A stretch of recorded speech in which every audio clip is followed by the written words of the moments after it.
प्रधानमंत्री नरेंद्र मोदी इथियोपिया की राजधानी अदीस अबाबा 2 दिन की राजकीय यात्रा पर पहुंचे हैं, जिसका मुख्य उद्देश्य भारत अफ्रीका साझेदारी को और मजबूत करना है। ये यात्रा उनके मौजूदा 3 देशों जॉर्डन, इथियोपिया, ओमान के विदेशी दौरे का दूसरा पड़ाव है, जो भारत की अफ्रीका और ग्लोबल साउथ में बढ़ती सक्रियता को दिखाता है।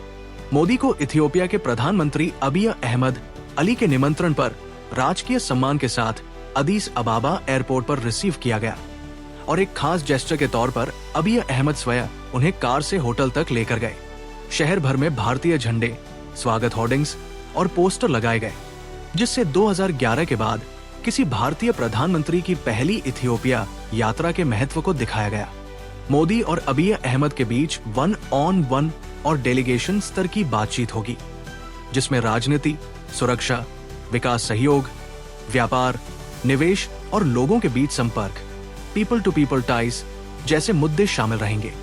प्रधानमंत्री इथियोपिया की संसद के संयुक्त सत्र को संबोधित करेंगे, भारतीय समुदाय से मिलेंगे और भारत इथियोपिया बिजनेस फोरम में भाग लेकर द्विपक्षीय व्यापार और निवेश बढ़ाने पर जोर देंगे। इथियोपिया को भारत अफ्रीका में एक अहम और भरोसेमंद साझेदार के रूप में देखता है, खासकर इसलिए कि अदीस अबाबा अफ्रीकी संघ, अफ्रीकन यूनियन का मुख्यालय भी है। इस दौरे के दौरान कृषि, शिक्षा, स्वास्थ्य, टेक्नोलॉजी, क्षमता निर्माण, इंफ्रास्ट्रक्चर, नवीकरणीय ऊर्जा व रक्षा सहयोग जैसे क्षेत्रों में कई समझौता ज्ञापन, मूव्स और एग्रीमेंट साइन होने की उम्मीद है, जो आने वाले भारत अफ्रीका शिखर सम्मेलन की नींव भी मजबूत करेंगे। भारत इस यात्रा को साउथ साउथ सहयोग यानी विकासशील देशों के आपसी सहयोग को मजबूत करने के बड़े फ्रेमवर्क के भीतर देख रहा है, जिसमें अफ्रीकी देशों के साथ साझेदारी को रणनीतिक प्राथमिकता दी जा रही है। विदेश मंत्रालय के अनुसार इथियोपिया दौरा दिखाता है कि भारत ग्लोबल साउथ की आवाज बनने, संयुक्त राष्ट्र और बहुपक्षीय मंचों पर अफ्रीका की भागीदारी बढ़ाने और विकास परियोजनाओं के जरिए जमीन पर असर पैदा करने के एजेंडा को आगे बढ़ा रहा है।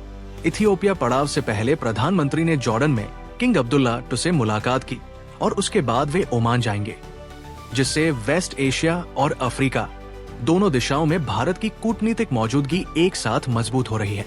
इथियोपिया हॉर्न ऑफ अफ्रीका में स्थित है और यूरोप, एशिया व अफ्रीका के बीच एक महत्वपूर्ण गेटवे माना जाता है।